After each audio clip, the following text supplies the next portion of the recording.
The book of Isaiah, chapter 26.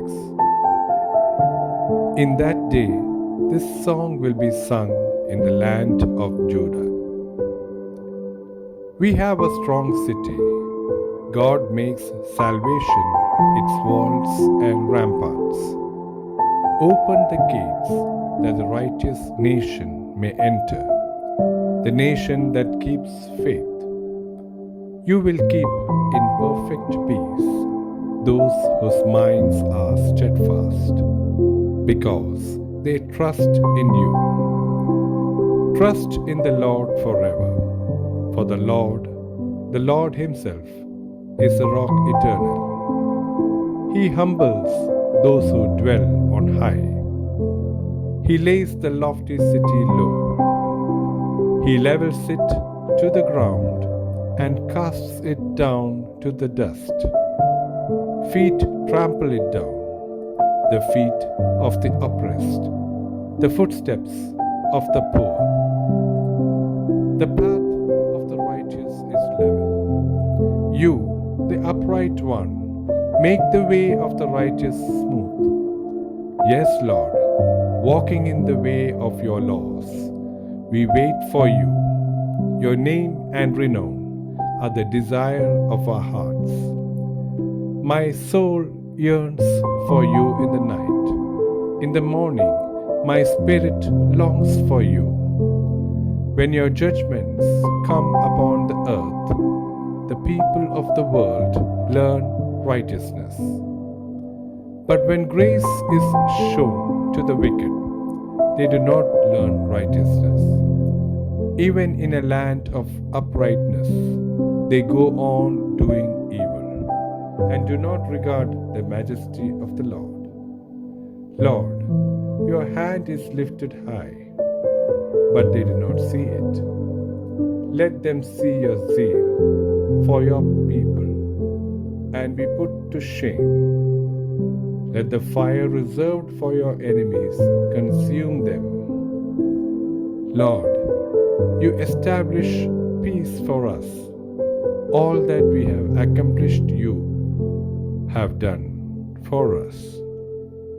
Lord our God, other lords besides you have ruled over us, but your name alone do we honor.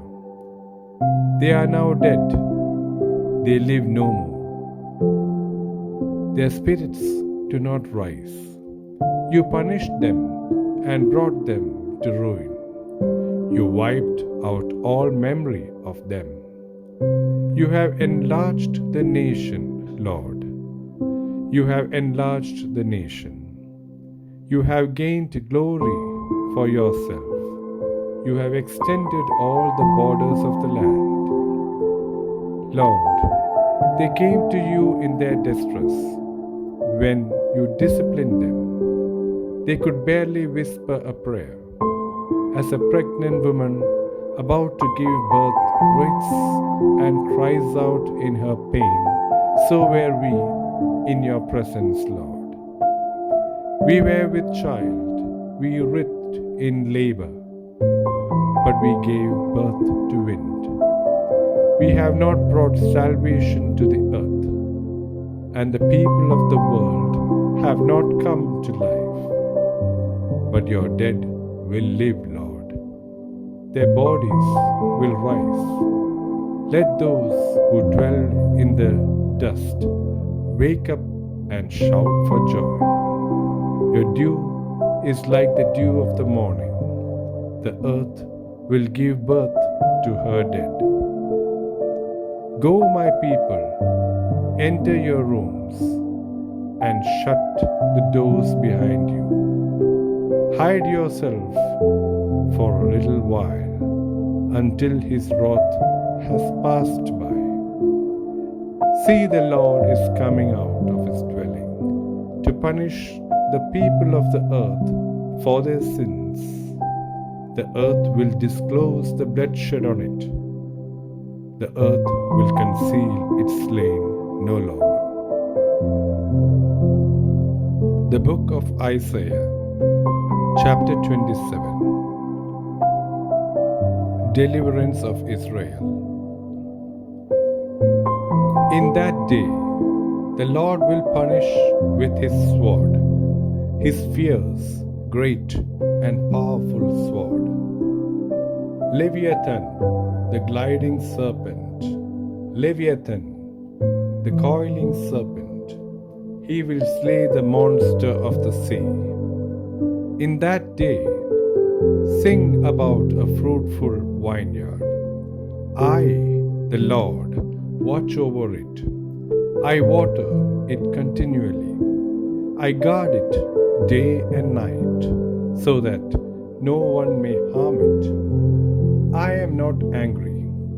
If only there were briars and thorns confronting me, I would march against them in battle. I would set them all on fire. Or else, let them come to me for refuge. Let them make peace with me. Yes, let them make peace with me. In days to come, Jacob will take root. Israel will bud and blossom and fill all the world with fruit. Has the Lord struck her as he struck down those who struck her? Has she been killed as those were killed who killed her? By warfare and exile you contend with her. With his fierce blast he drives her out, as on a day the east wind blows. By this then will Jacob's guilt be atoned for, and this will be the full fruit of the removal of his sin, when he makes all the altar stones to be like limestone crushed to pieces. No Asherah poles or incense altars will be left standing. The fortified city stands desolate, an abandoned settlement, forsaken like the wilderness. There the calves graze, there they lie down. They strip its branches bare. When its twigs are dry, they are broken off, and women come and make fires with them. For this is a people without understanding, so their Maker has no compassion on them, and their Creator shows them no favor. In that day, the Lord will thresh from the flowing Euphrates to the Wadi of Egypt, and you, Israel, will be gathered up one by one. And in that day, a great trumpet will sound. Those who were perishing in Assyria and those who were exiled in Egypt will come and worship the Lord on the holy mountain in Jerusalem. The book of Isaiah, chapter 28. Woe to that wreath, the pride of Ephraim's drunkards, to the fading flower, his glorious beauty, set on the head of a fertile valley. To that city, the pride of those laid low by wine. See, the Lord has one who is powerful and strong, like a hailstorm and a destructive wind, like a driving rain and a flooding downpour. He will throw it forcefully to the ground. That wreath, the pride of Ephraim's drunkards, will be trampled underfoot. That fading flower, his glorious beauty, set on the head of a fertile valley, will be like figs ripe before harvest. As soon as people see them and take them in hand, they swallow them. In that day, the Lord Almighty will be a glorious crown, a beautiful wreath for the remnant of his people. He will be a spirit of justice to the one who sits in judgment, a source of strength to those who turn back the battle at the gate. And these also stagger from wine and reel from beer. Priests and prophets stagger from beer and are befuddled with wine. They reel from beer. They stagger when seeing visions. They stumble when rendering decisions. All the tables are covered with vomit, and there is not a spot without filth. Who is it he is trying to teach? To whom is he explaining his message? To children weaned from their milk, to those just taken from the breast. For it is, do this, do that, a rule for this, a rule for that, a little here, a little there. Very well then, with foreign lips and strange tongues, God will speak to this people, to whom he said, this is the resting place, let the weary rest, and this is the place of repose. But they would not listen. So then, the word of the Lord to them will become, do this, do that, a rule for this, a rule for that, a little here, a little there, so that as they go, they will fall backward, they will be injured and snared and captured. Therefore hear the word of the Lord, you scoffers, who rule this people in Jerusalem. You boast, we have entered into a covenant with death, with the realm of the dead. We have made an agreement. When an overwhelming scourge sweeps by, it cannot touch us. For we have made a lie our refuge, and falsehood our hiding place. So this is what the sovereign Lord says. See, I lay a stone in Zion, a tested stone, a precious cornerstone for a sure foundation. The one who relies on it will never be stricken with panic. I will make justice the measuring line, and righteousness the plumb line. Hail will sweep away your refuge, the lie, and water will overflow your hiding place. Your covenant with death will be annulled. Your agreement with the realm of the dead will not stand. When the overwhelming scourge sweeps by, you will be beaten down by it. As often as it comes, it will carry you away, morning after morning, by day and by night. It will sweep through. The understanding of this message will bring sheer terror. The bed is too short to stretch out on, the blanket too narrow to wrap around you. The Lord will rise up as he did at Mount Perazim. He will rouse himself as in the valley of Gibeon, to do his work, his strange work, and perform his task, his alien task. Now, stop your mocking, or your chains will become heavier. The Lord Almighty, has told me of the destruction decreed against the whole land. Listen and hear my voice. Pay attention and hear what I say. When a farmer plows for planting, does he plow continually? Does he keep on breaking up and working the soil?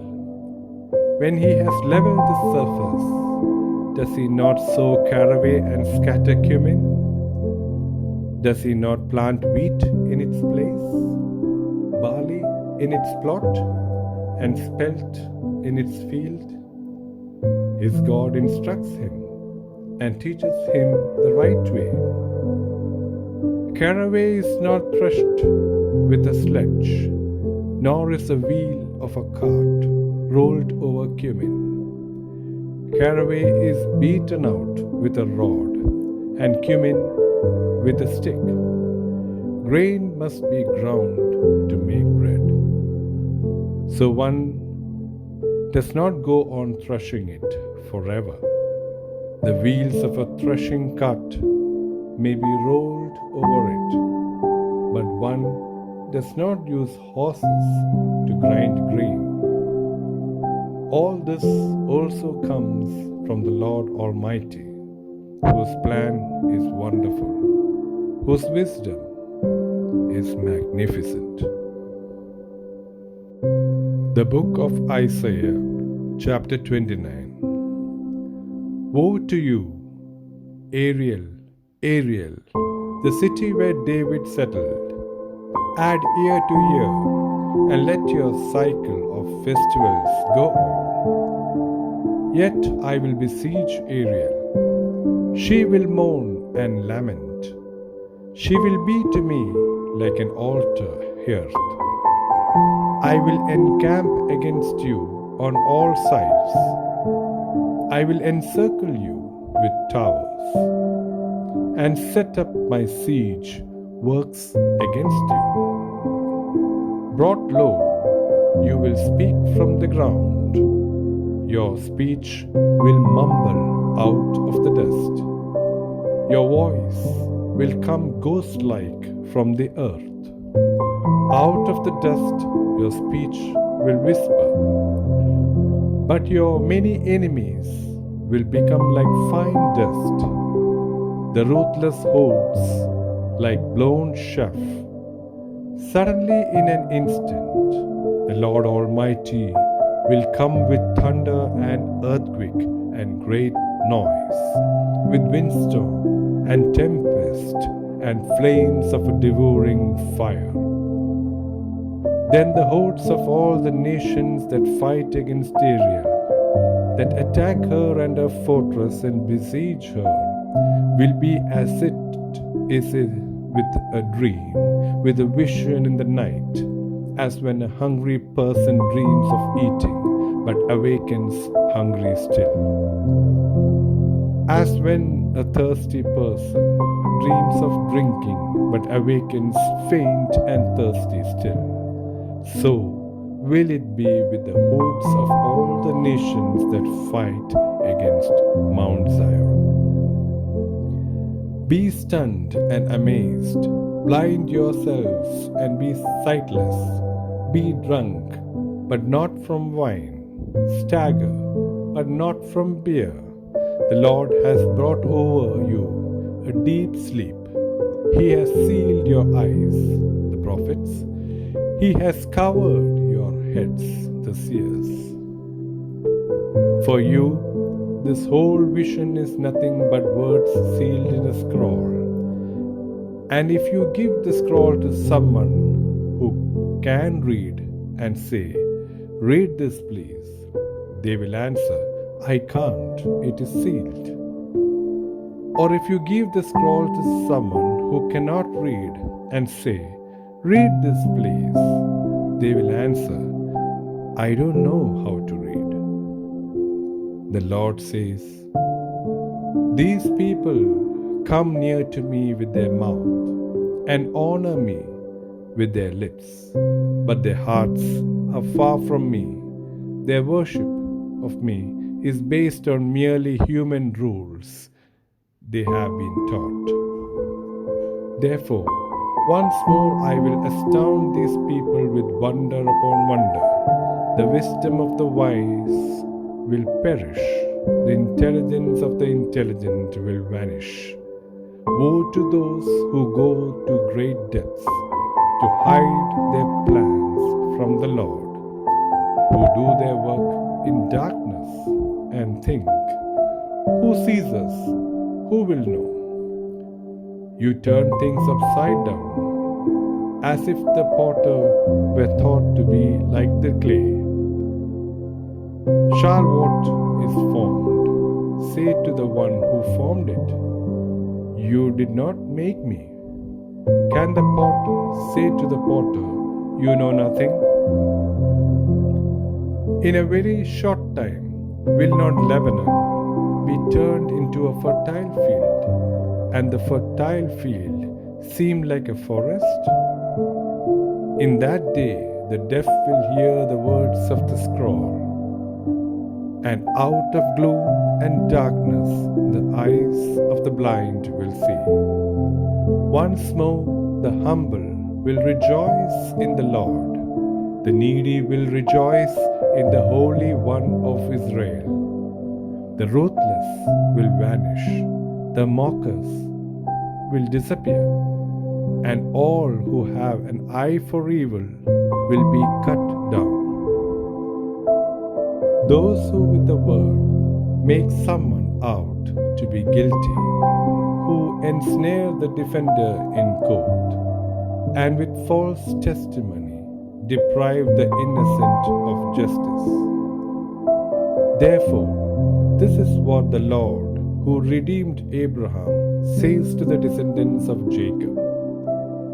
No longer will Jacob be ashamed. No longer will their faces grow pale. When they see among them their children, the work of my hands, they will keep my name holy. They will acknowledge the holiness of the Holy One of Jacob, and will stand in awe of the God of Israel. Those who are wayward in spirit will gain understanding. Those who complain will accept instruction.